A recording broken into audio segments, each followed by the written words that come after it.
So this next question comes from Ryan.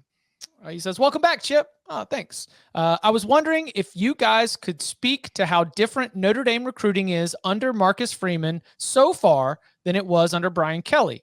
With an ever-growing class of highly rated players, it seems as though the statement that, quote, Notre Dame can't get the best guys is now a moot point.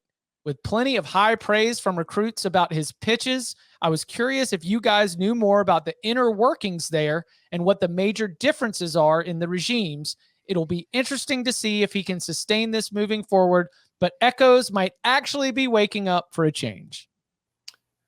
So I do think they're recruiting really well. Obviously, they have the number one recruiting class in the country right now. And I would caution people that when you're looking at recruiting rankings this early on, you need to kind of juggle rather volume with quality, right? So you're saying Texas Tech won't finish second and Northwestern won't finish fifth? Correct. Yeah. Okay. Northwestern with 2/3 of the class already sewn up, and 15 of those 16 are 3 stars on the composite. Texas Tech, 14 out of 18 or 14 out of 20 commits are 3 stars, and only 4 stars. I mean, basically, like if I'm judging stuff early, I want to see more 4 and 5 stars than 2 and 3 stars. If I expect you to have any kind of staying power, at this point, like LSU has 5 4 stars and 0 3 stars right now. The Irish, however, are really kicking ass. They got a 5-star. They got 11 4 stars. They only have 1 3-star on the composite. They are particularly doing a really good job trying to get those defensive linemen who actually do have the grades to get into Notre Dame coming. And that is a really tough thing sometimes, right? Like I anecdotally here, defensive linemen, for whatever reason, are oftentimes the guys that schools are sweating out until the last minute, whether they're going to qualify. For the Irish, what Brian Kelly won't say this on the record. I don't blame him. I said it for him when we talked about, hey, would Brian Kelly consider going to LSU? You can get in a lot more kids to LSU than you can get in to Notre Dame. And that is not going to change under Marcus Freeman. However, their hit rate on the guys that they can get in and they target, I think, could change. He's certainly making it pretty attractive to go to Notre Dame right now. I think he's got a little more personality than Brian Kelly. Not that Brian Kelly, like for people who know Brian Kelly, they seem to think he's got quite a bit of personality. From the outside, you see the guy who is, purple on the sidelines and all that kind of stuff. But I do think Marcus Freeman's doing a hell of a job recruiting there.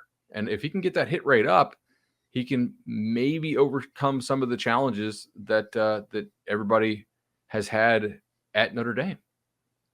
He's a 36-year-old former player who played at Ohio State. It's like the relatability is all like you're already starting to connect some dots where you're going to be able to get a little bit stronger. I would also note that so Freeman didn't spend a lot of time on Brian Kelly's staff, but that first 2022 class, he played a huge role in lining those guys up so that when it came time for him to be promoted, it wasn't like he had to come in and establish new relationships. And I think that's what we saw. You mentioned the success in 23. The thing that I was taking note of going into this question was that so many of the prospects from the 2022 class and even Marcus Freeman, discussing on CBS Sports HQ during his time on the signing day show about how, yes, he was in a new role, but with recruiting being so much about relationships, he had already done a really good job of establishing that and helping build out that roster. Do you think that Marcus Freeman and the Marcus Freeman era are going to be targeting players who are dealing with NIL bidding wars right now? I think NIL will be good for Notre Dame because while it's not going to be they're not going to flaunt it because that just kind of goes against the whole, I guess you can say Catholic ethos if you want.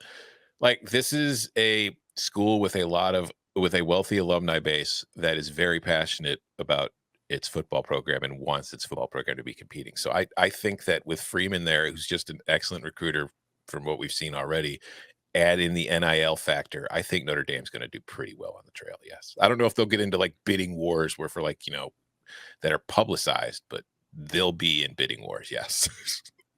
They'll find ways. I would agree. Okay.